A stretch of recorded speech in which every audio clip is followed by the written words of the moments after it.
All right. Good afternoon, everybody. Thank you for joining us. Today, you're here with the Oregon DD Coalition and its Go project to cover a module, the first of four modules that we're going to do this year around legislative advocacy. So consider this presentation part one of four, and I hope to see you at some of the future presentations, and those will be available online as well. So module one today, we're going to go over some basics about how to reach your legislator.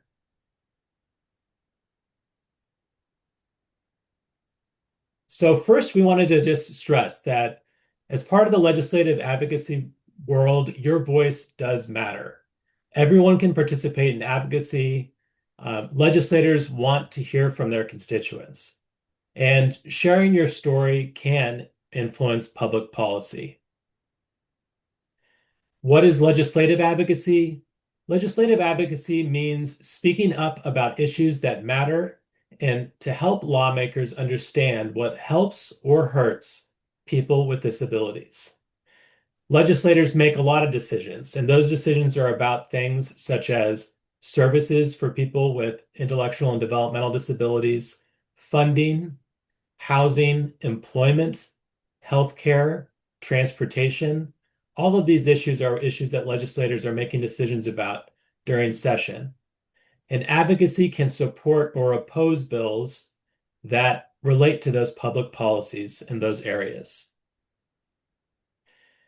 Why your voice matters is because your personal stories tell a powerful message for our legislators. For example, legislators do not always understand the services that individuals with intellectual or developmental disabilities or their families have access to. And so your stories help put a face to the policies that these legislators are enacting. Self-advocates are experts in their own lives and their own experiences. And that adage, nothing about us without us, is really at the heart of our legislative advocacy. So I wanted to take a minute to also give a little bit of context around the Oregon legislature and what it's like when you go to Salem. So the Oregon legislature has both representatives and senators, much like our US Congress. Each person in the state of Oregon has one representative and one senator that both represent them in the Oregon State Legislature. They represent geographical districts or areas throughout the state. And if you were to look at the state of Oregon, we have 30 Senate districts, and each of those districts has a senator. So that means that there are 30 senators in the state. There are also 60 House districts, and there is a House representative in each of those districts. So we have 60 House representatives for a total of 90 legislators. Compare that to the US Congress, where we send our delegation, which is sometimes referred to as the federal delegation, to the state, to the national capital to represent us. For purposes of the US Congress, we have in the state of Oregon, we have 6 House districts and 2 Senate districts. That's because we have 2 senators and we have 6 representatives in the US Congress. So that's the federal level. But at the state level, we have 90 legislators. And here's a quick map that shows a breakdown of Oregon's US congressional districts. We have 6 of them. You can see the largest district out in Eastern Oregon, which represents a great geographical swath of the state. But a lot of the population centers are on the west side of the state. So there's large populations there in District 3, for example. Also Medford down in the southern part of the state. All right, Now, go ahead, Christine. now we're going to learn how to find your state legislators. In the upcoming slides, we'll go through 4 simple steps. 1, go to the official Oregon State Legislature website. Go to the Find Your District and Legislator section of that page. Enter your complete home address, and then write down your representatives and state senators' names and contact information. So the first step is to go to the Oregon State Legislature website at www.oregonlegislature.gov.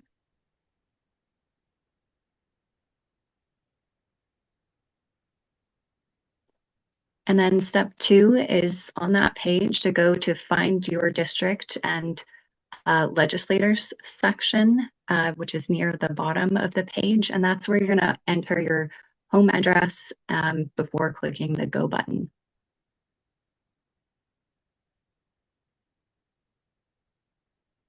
And then once you've clicked go, or before you've clicked go, you'll in that box, you'll enter your full address, including the city, state, and zip code, and then click go. And something you might see is on this previous section, if you enter your address down in the bottom right corner, when you click go there, it will take you to this website, and it may have already automatically entered your address, your city, state, and zip code. And so you may just have to click go. You may not have to add your address again. And then step 4, write down your representatives and state senators' contact information. So when you click go, you'll be directed to a page that looks like the one on the screen here, where it'll list your state senator and state representative. So writing down their names, their phone number, their mailing address, and their email address will help you connect with them when you're ready to share your story and the issues that matter most to you. And something else I wanted to mention on this slide too is that when you do add your address in and they show your legislators, they'll show you both your state and your federal legislators. So just that's why we had that earlier understanding of, you have both state and federal legislators. So you'll see one of your 2 senators, Senator Wyden, for example, and then you'll also see the list of your state Senate district senator and your state House district representative. So ways to contact your legislators, options include email, phone calls, letters, but also giving testimony, both virtually and in person, as well as scheduling and having meetings with them, virtually and in person as well. And meetings are really one of the most effective advocacy tools.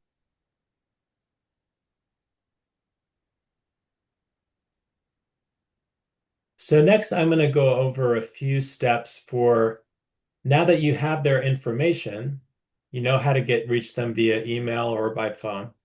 How do you request a meeting? So first, we found the legislator's contact information. And then second, you send them a short email is the easiest way to request a meeting. You'll want to introduce yourself and ask for a meeting in that email. And then also be sure to mention the specific issue or bill number that you want to talk to them about. And so here's a really basic example of a request for a meeting message to Senator Kim Thatcher. We wanted to show you an example that's very simple because it reinforces the fact that it doesn't take a lot to request a meeting with your state legislator. It can be a very simple message. In this instance, it says simply, "Hello, Senator Kim Thatcher. My name is," and then insert your name, "and I live in your district. I would like to meet with you about disability services," and then you would insert the bill number or the topic if you have a specific bill or topic that you wanted to discuss with them. A couple things I would note about this message, though, is if you are contacting your legislator, the one that you've identified as being in your district, I would strongly encourage that you mention that you live in their district. That's because some state legislators are more likely to meet with a constituent from their own district before they might meet with another resident of the state. So that's a good reason to cite that.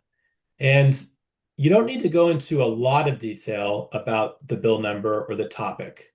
However, you could also move on and add some more information, like another paragraph that relates to the legislator, some basic information about your interest in that topic. Maybe a summary of your story or why this issue matters to you. And so you can add more than just this when you're reaching out to your legislator, but it could be a message as simple as this. The other thing you might consider adding to the message would be to suggest some dates and times that would work well for you. A list, but try to make it flexible and offer a lot of potential dates and times so that they have a lot to select from because they're very busy and fitting them into their calendars can be really challenging. All right, so I'm going to go to the next slide. Once you've got that meeting with your state legislator, here are some tips for how to prepare for the meeting. First, you want to know your main message. You should try practicing sharing your story. You could talk to a support person, a family member, or you could even contact the Oregon Council for Developmental Disabilities to practice what your meeting might look like. You should bring notes to help you remember. That's perfectly fine. Legislators are very accustomed to people referring to notes during these meetings. You're going to want to keep your message and story short and clear. That's because the legislators often only have 15 minutes to meet with you. And you are absolutely allowed to attend with a support person if that is helpful. One thing I would suggest is if you are going to bring a support person or a couple support people with you, be sure to let the legislator know in advance if you can. The space in which you meet with the legislators is often very small, so they usually can only fit about 4 people at most into their office at one time. So you want to be mindful of that.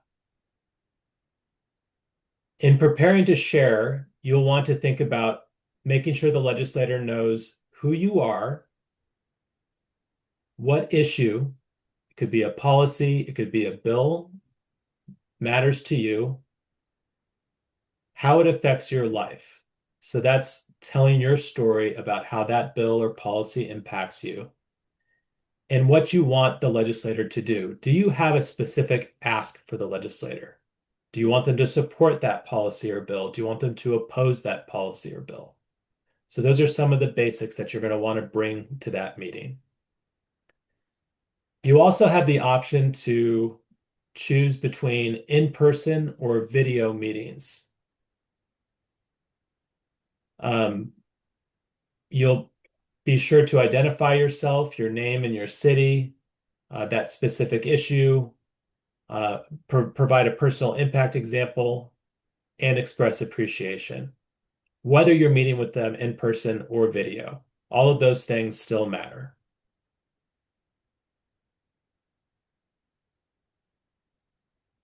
In terms of what to expect during a meeting, like I said earlier, these meetings are usually very short. They're about 15 minutes long.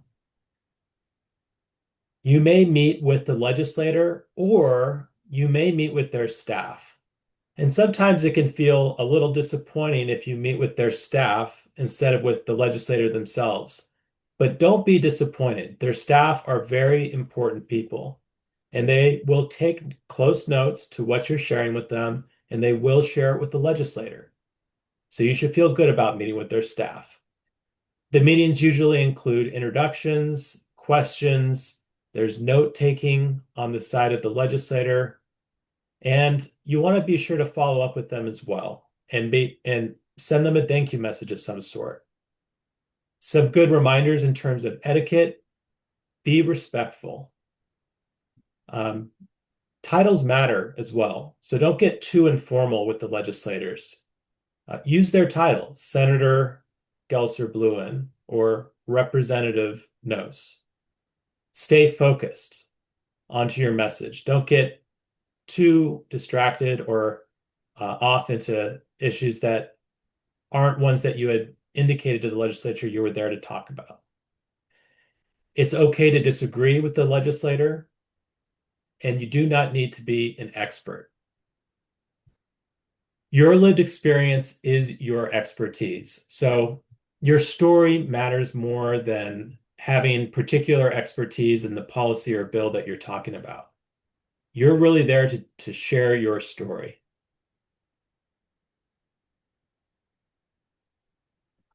So here are some tips for sharing your story at the meeting.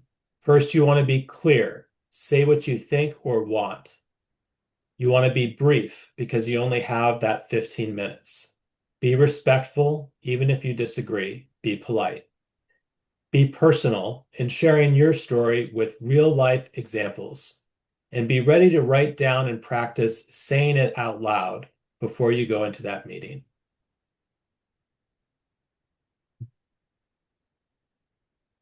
In terms of follow-up after a meeting, um, there are some steps you can take. And Christine, did you want to take it from here? Sure. Yeah. So the steps that you can take after a meeting include sending a thank you email, expressing, gratitude for the time shared together, sharing more information if requested, um, staying connected. You can sign up for legislators' emails through their website, for example, and then continuing advocacy throughout the year.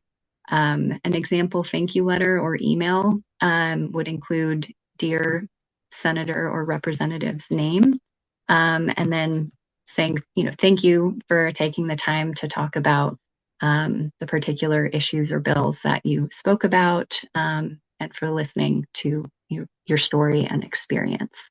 It can be pretty short and sweet, but saying thank you can go a long ways. And then we'll just talk about the Oregon legislative sessions a little bit. In Oregon, there are two types of sessions. There's a long session and a short session. Long sessions, they're held on odd years, so 2025 or 2027, and short sessions are held even years, so 2024, 2026. And long sessions, they last for over 160 days, so it's over 5 months, whereas the short sessions are over 35 days, so just over a month. And sessions start in January or February. And I think the key pieces to remember here are that there's a session each year, and regardless of its length, they start around the same time at the beginning of the year. But you don't have to wait for a legislative session to connect with your legislators and advocate. You can connect with them throughout the year because advocacy continues all year long. And some key advocacy activities are to find your legislator. So using those steps we went over earlier to find who it is that represents you and who you can reach out to. Subscribe to get legislators' emails. Schedule legislative visits and meetings. Also connecting with the Oregon DD Coalition by visiting our website, liking and following us on Facebook and Instagram. Also signing up for Go Bulletin and Action Alert emails. You can also watch Go Project videos on our YouTube channel. If you'd like to stay up to date during both leading up to and during legislative sessions, we encourage signing up for the Go Bulletin email. It goes out weekly during legislative sessions, and it includes important information and updates about Go Project advocacy and the legislative session and process. So it includes links to bill reports, features information about the advocacy opportunities in the coming weeks, and explains the legislative process relating to budget, policy bills, and important timelines. So if you're interested in receiving that email and all those updates, we encourage you to sign up, and it's at www.orddcoalition.org org/go-project.